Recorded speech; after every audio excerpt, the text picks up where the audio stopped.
Berani berharap itu adalah optimis. Apa yang diperlukan berharap dalam demokrasi?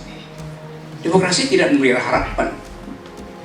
Demokrasi itu keadaan sekuler sempurna, sehingga orang nggak perlu memelihara harapan.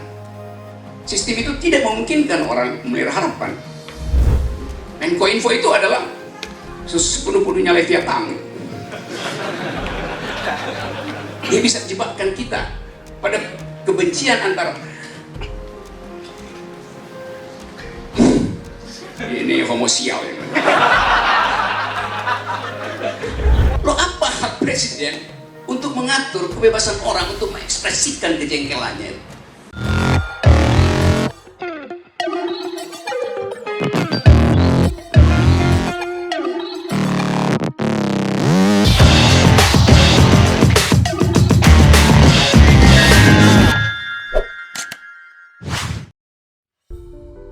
Nah, saya akan mempersilahkan Bung Rocky untuk menyampaikan pokok pemikiran, kritik, termasuk pembacaan atas situasi saat ini yang tentu sangat ditunggu-tunggu ini.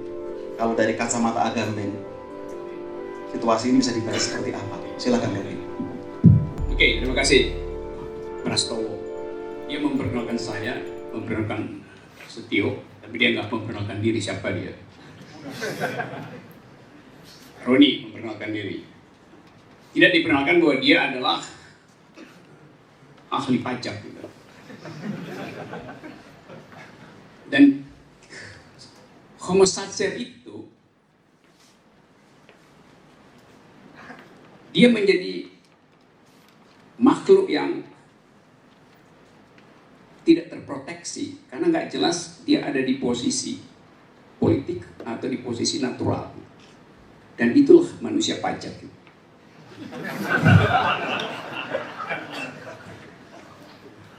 Jadi kedaruratan sebetulnya terjadi karena semua kita dipindahkan dari kenaturalan, dicegah masuk dalam politik dan dijadikan objek pajak.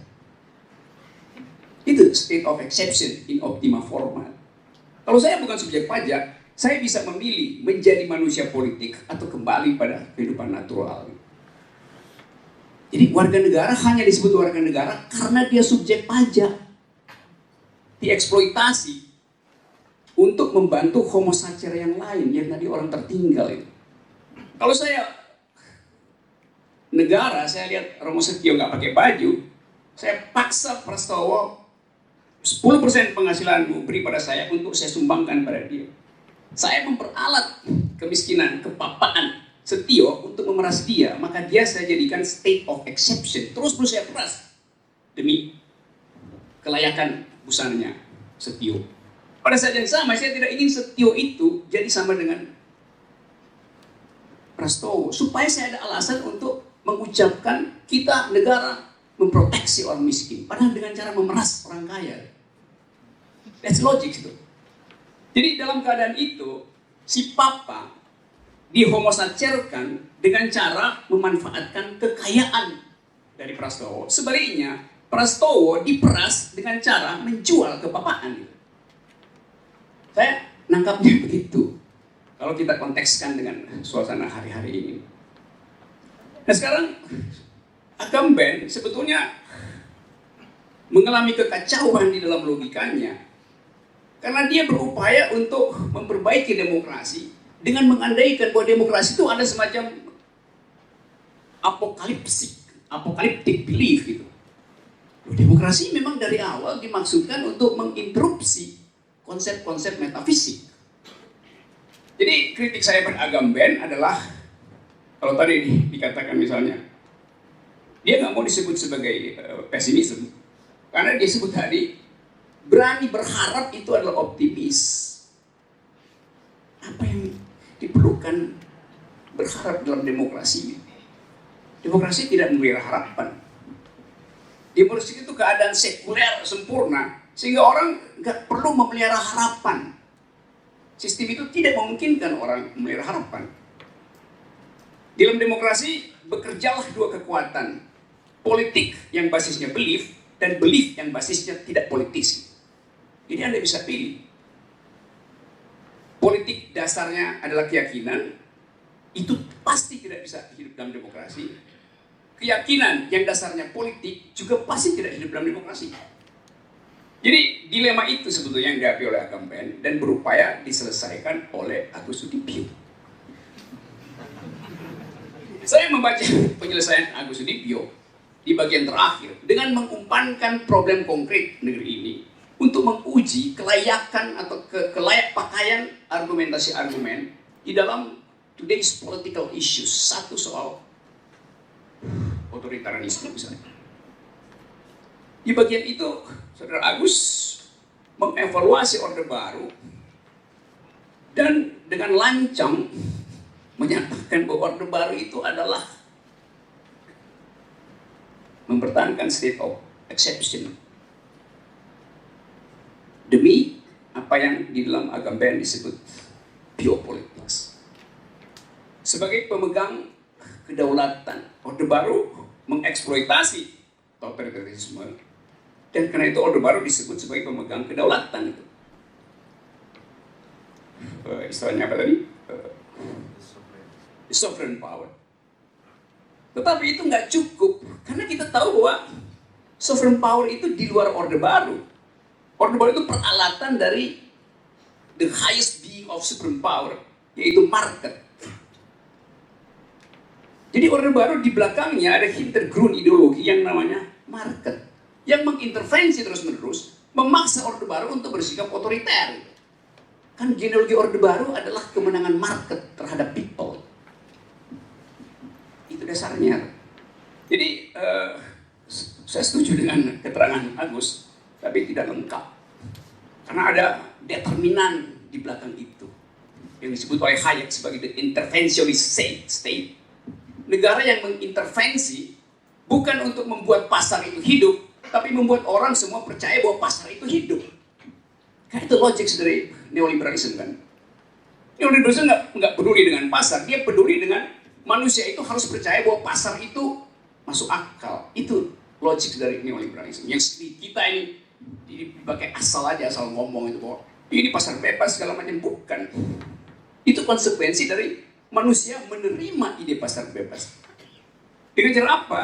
Negara harus mengintervensi kesadaran orang supaya terima pasar bebas itu. Karena itu ekonomi makro itu sama dengan religion. Samuelson itu sama dengan Thomas Aquinas mempromosikan teologi dalam bentuk logika supply and demand itu. Supaya orang percaya itu. Jadi saya ingin ajukan ini sebagai satu pikiran baru untuk melihat kemungkinan kita memanfaatkan fasilitas teori untuk membaca realitas hari ini. Tadi ada berita bahwa Tempo minta bantuan netizen untuk memulihkan situsnya karena disebut booster. Tempo mengalami state of exception bukan karena kerjaan pemerintah, tapi karena kerjaan mereka yang percaya bahwa pemerintah itu pemegang kebenaran, yaitu booster-booster istana. Yes. Jadi Anda lihat kalau saya adalah warga negara, maka saya akan bilang saya berhak memperoleh informasi tentang Papua melalui Tempo. Yang lain saya nggak percaya. Tempo sendiri sekarang didorong-dorong agar supaya jatuh reputasinya melalui aplikasi. Jadi praktek state of exception di Indonesia bukan lagi dikerjakan oleh supreme power atau sovereign power, tapi justru oleh masyarakat sipil sendiri menjadikan kita dalam keadaan state of exception. Karena saya nggak bisa dapat lagi informasi karena Tempo cemas dengan status bisnisnya, bukan status jurnalisnya. Karena itu adalah industri. Kalau ratingnya turun, selesai pemasukannya itu. Bukan karena dia pro kebebasan pers, tapi dia tergantung pada algoritma industri. Tidak di-like artinya tidak profitable. Padahal sebetulnya si pemasang iklan nggak peduli apa apakah Tempo itu bermutu atau nggak bermutu. Yang penting dia menguntungkan. Itu logiknya kan begitu. Buat kita, sebetulnya Tempo nggak usah peduli aja, kan terbitin aja. Karena kita butuh substance dari Tempo. Tapi market tidak butuh substance, dia butuh like. Itu logik. Jadi kita diumpankan di situ, di dalam keadaan baru yang mungkin tidak diantisipasi oleh Agamben. Karena dia sendiri menolak biometrik. Jadi dia menolak segala sesuatu yang tidak berhubungan dengan hal yang disebut aja non-digital. Padahal kita hidup dalam keadaan itu. Jadi masyarakat digital ini, netizen ini justru adalah the homo sacer yang sesungguhnya. Anda diombang-ambingkan dan nggak punya value, nggak punya living value, nggak punya potensial untuk menghasilkan yang baru karena tergantung pada aplikasi. Dan sialnya aplikasi itu bisa disuspend oleh negara, itu sialnya. Menkominfo itu adalah sepenuh-penuhnya Leviathan. Dia bisa jebakkan kita pada kebencian antar ini homo sial ya.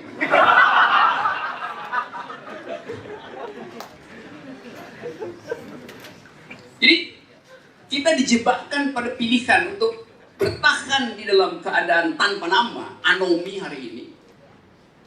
Dulu ada nama, cebong dan kampret. Sekarang nggak boleh lagi nama itu, kata presiden kan.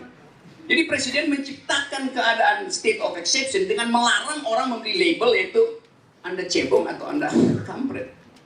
Padahal itu hak orang untuk bertengkar dalam politik dengan segala macam semiotik.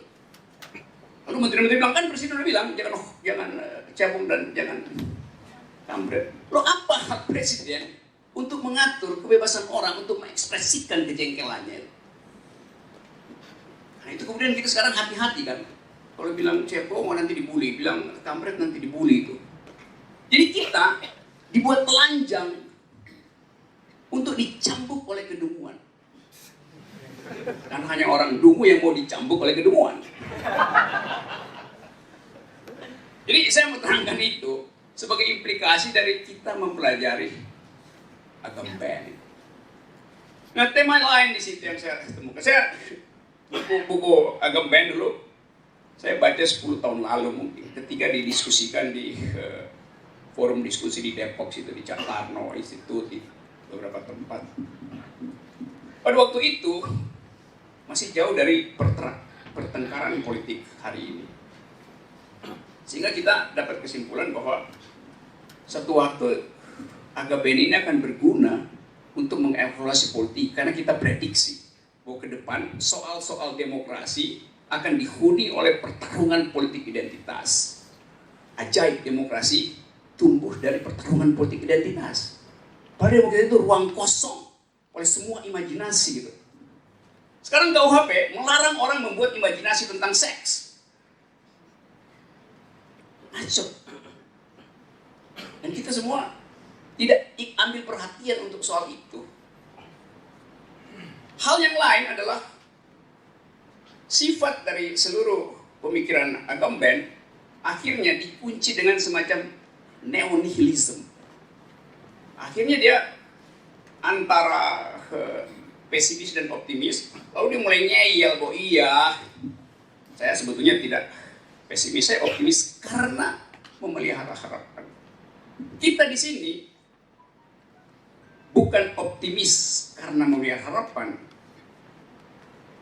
Saya pesimis karena tidak mungkin memelihara harapan dalam keadaan lalu lintas informasi tidak saya peroleh.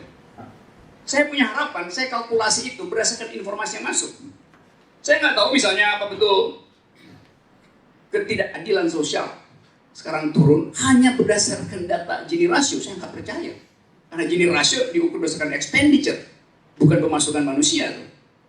Saya nggak percaya bahwa statistik pemerintah mengatakan ada kelebihan listrik di Jawa. Yang saya tahu ada deindustrialisasi dengan konsekuensi konsumen listrik berkurang. Karena pabrik-pabrik pengkonsumsi listrik pindah ke Vietnam tuh. Jadi informasi itu tidak cukup bagi saya untuk membuat prediksi harapan. Oleh karena itu saya menjadi optimis, bukan pesimis. Saya optimis bahwa keadaan semacam ini akan menghasilkan konflik internalnya sendiri, saling amputasi di dalam rejim. Karena nggak ada informasi yang bisa masuk akal. Satu menteri dan menteri yang lain akan saling mengamputasi informasinya supaya nggak ketahuan publik. Bukan nggak supaya nggak ketahuan presiden, karena presiden nggak tahu informasinya memang. Karena dia nggak punya kapasitas untuk mencerna informasi. Saya serius mengucapkan itu. Jadi saudara-saudara, keadaan semacam inilah yang membuat buku ini menjadi relevan. Bukan karena status filosofinya, tetapi karena kita seolah-olah menemukan jawaban teoritis terhadap keadaan semacam ini. Hal yang sebetulnya nggak perlu ada buku semacam ini untuk keperluan menerangkan ini. Tapi karena nggak ada diskursus akademis, kita cuma bertengkar di ILC, bertengkar di Metro TV, maka tiba-tiba ada keterangan teoritis dibuatkan oleh teman saya, Agus Sudibyo, lalu kita anggap, iya, lega kita karena diterangkan secara teoritis. Tetapi keluar dari ruangan ini, kita balik pada keadaan yang sesungguhnya, yaitu tanpa informasi. Sekali lagi, saya senang bisa ngobrol di sini, dan hal-hal yang soal konsepsional, hal-hal yang memerlukan rigiditas keterangan akademis, saya susulkan sebagai catatan kaki nanti. Terima kasih.